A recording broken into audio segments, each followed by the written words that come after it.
ಈ regenerative medicine ortho ಇಂದ ಹಿಡಿದು ನಮ್ಮ ದೇಹದ ಅನೇಕ ಸಮಸ್ಯೆಗಳಿಗೆ ಇಟ್ ಇಸ್ ಎಫೆಕ್ಟಿವ್ ರೂಟ್ ಅಂತ ಹೇಳಬಹುದು.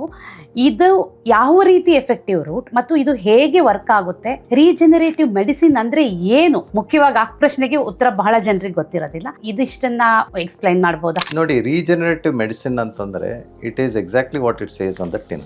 It is one form of medicine and it is based on regeneration. ಅಂದ್ರೆ ನಮ್ಮ ದೇಹದಲ್ಲಿರೋ ಸೆಲ್ಸ್ ಅಥವಾ ಬೇರೆ ಯಾವ್ದಾದ್ರು ಗ್ರೋತ್ ಫ್ಯಾಕ್ಟರ್ಸ್ ಅನ್ನೋದು ಏನಿರುತ್ತೆ, they are always working in the background. They are able to heal, they are able to repair, they are able to regenerate a lot of organs.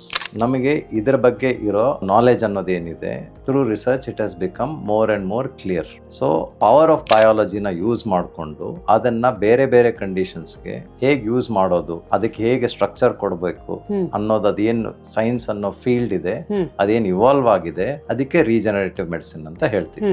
ಈಗ joint ಅಥವಾ musculoskeletal problems ಅಲ್ಲೇ ತಗೊಂಡಾಗ ಅದಕ್ಕೆ ಆರ್ಥೋಬಯಾಲಜಿಕ್ಸ್ ಅಂತ ಹೇಳ್ತೀವಿ. ಇದು it forms one part of optimisation of the biology. ನಾವು ಮುಂಚಿತವಾಗಿ ಮಾತಾಡ್ದಂಗೆ ಮೂವ್ಮೆಂಟ್, ಮೆಟಬಾಲಿಸಮ್ ಅಂಡ್ ಮೈಂಡ್ ಅಂತ ಹೇಳಿದ್ವಿ. ಸೊ ಮೂವ್ಮೆಂಟ್ ಅಲ್ಲಿ ನೀವು ಮೆಕ್ಯಾನಿಕ್ಸ್ ತಗೋಬೇಕಾಗುತ್ತೆ, but you have to address the metabolism through biology also. So ದೇಹದಲ್ಲಿರೋ ಸೆಲ್ಸ್ ಆಗ್ಲಿ ಅಥವಾ ಗ್ರೋತ್ ಫ್ಯಾಕ್ಟರ್ಸ್ ನಾಗ್ಲಿ ನೀವು ಅಳವಡಿಸ್ಕೊಂಡು ಟ್ರೀಟ್ಮೆಂಟ್ ಪ್ರೋಟೋಕಾಲ್ಸ್ ನ ಡಿಸೈನ್ ಮಾಡಿ ಏನ್ ಯೂಸ್ ಮಾಡ್ತೀರಾ, that forms the basis of orthobiologics. So regenerative medicine has been there for quite some time, but ಇದರಲ್ಲಿ ನಮಗೆ ಆಸ್ ದ ರಿಸರ್ಚ್ ಹಸ್ ಪ್ರೋಗ್ರೆಸ್ಡ್ ಅದರ ಬಗ್ಗೆ ನಾಲೆಜ್ ಆಗಲಿ ಪ್ರೋಟೋಕಾಲ್ಸ್ ಆಗಲಿ ಡೆವಲಪ್ ಆಗ್ತಾ ಬರ್ತಾ ಇದೆ.